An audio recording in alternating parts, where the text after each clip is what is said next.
Hey,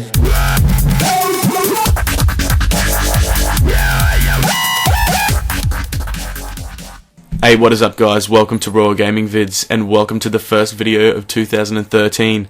Now in this Guns, Tips and Tricks episode we're going to be focusing on the LSAT Light Machine Gun. Now this is one of my favourite light machine guns in the game and probably the best in my opinion. Now I'm going to be running two attachments. I'm going to be running the grip and the laser sight. Now you can swap the laser sight out for FMJ. In this video I've actually put in 3 separate highlight reels of me using the gun in 3 different situations, 2 of which I'm using attachments and 1 where I'm using no attachments, just to show how effective the weapon can be in that situation as well. But I run a launcher as my secondary, I run my primary tier perk as Blind Eye, my secondary tier perk as Cold Blooded, and my third tier perk as Engineer. Now with my equipment I run Tactician, that way I can use an EMP grenade and a Black Hat PDA as my secondary grenade slot. The reason why I do this is because when I use this weapon, for me it's more of a anti-aircraft class, so I run most things that complement that playstyle. And that's what we're going to be focusing on today in this video. Now, in this clip, I'm using the weapon in Domination, and I'm using the weapon with the grip and the laser sight. And when you're using this gun, it's such a strong weapon all around that perks aren't always essential to complement the weapon and the way that it behaves.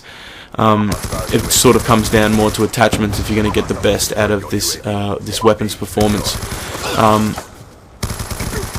Also, that being said, because I use this class as an anti-aircraft class, I still find that it's a very strong class when you're using it in offensive and defensive situations. It's not just for pulling the class out to take down any air support that the enemy may have, and that was a nice little double headshot there with this weapon. I find that this weapon's very prone to getting headshots and double headshots actually, luckily, and this guy has no idea, and I just mow him down with the laser sight there. Up close with the laser sight you can take enemies down very, very quickly, and it's good for situations when you're capping flags like this where you want to sort of just begin firing prior to aiming at the enemy. This weapon is also very effective when you're using it, when you want to use it as a suppressive fire on the enemy. So if they're sort of in a room and you don't want them to sort of come out because they can see your fire penetrating the walls and coming through the doors and stuff, you can fire on the enemy for 100 rounds with this weapon when it doesn't have extended mag.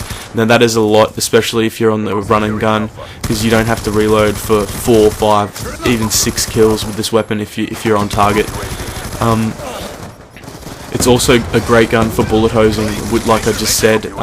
When there's a lot of enemies streaming out of one door, you can sort of just preemptive fire on the enemy, especially if you have a UAV or an orbital VSAT. This weapon performs very well when you're sort of fluke firing on an enemy, aiming at where they're going to be exiting their exit point and sort of just pre-firing on them, and they run into your stream of fire.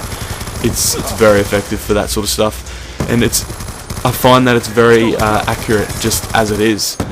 This clip here, we've moved on to a team deathmatch, and I'm actually sort of just using the weapon as a defensive strategy to sort of let the enemies run into me and just mow them down as they come in. And because you're not using a sniper rifle or anything, you have a wider field of view when you're using the iron sight on this weapon, because it's accurate enough as it is that you don't need a red dot sight. Because I find that when you use a red dot sight or any form of sight with this weapon, it actually, to me, it accentuates the recoil with the weapon. You can notice the recoil a lot more with a reticle attached onto this gun. That's just my opinion, but I like to use iron sights on pretty much all my weapons. So keep that in mind, guys, when you're using this weapon, those 3 main attachments that I suggested. The first one being the foregrip. This gun is just unbelievable. When you've got your foregrip attached, it is unmatched, and you should really always have that at least equipped on this gun, that one attachment.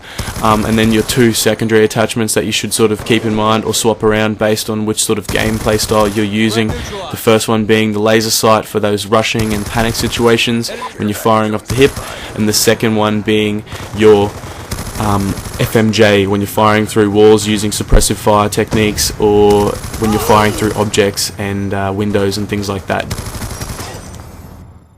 So here is the third clip for this gameplay, guys, and I started off with a nice double headshot at range at the beginning of a game of Team Deathmatch on Yemen. This is to really highlight how this weapon performs with no attachments on it, and it'll also show you certain situations where attachments would be more effective, like this one here where it shows FMJ would be a lot better to sort of get some more bullet penetration on that guy. And right here when I'm firing up the hip, if I had laser sight, it's possible that that second enemy would have got killed by my spray as well. So it really shows that the weapon is effective on its own, but with attachments it's really, really deadly. I really enjoy using this weapon as my anti-aircraft class because it gives me a chance to earn a lot more XP and score for the team, as well as myself and towards my kill streaks. And that's why I run with the launcher for any aircraft or kill streaks like the AGRs and sentry guns. And you run your two tacticals with the wildcard tactician so that you can use that to your advantage when it comes to taking down any difficult sort of enemy kill streaks or a room loaded with enemy equipment.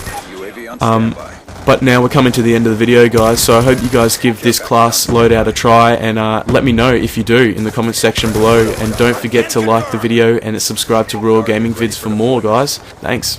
Cheers.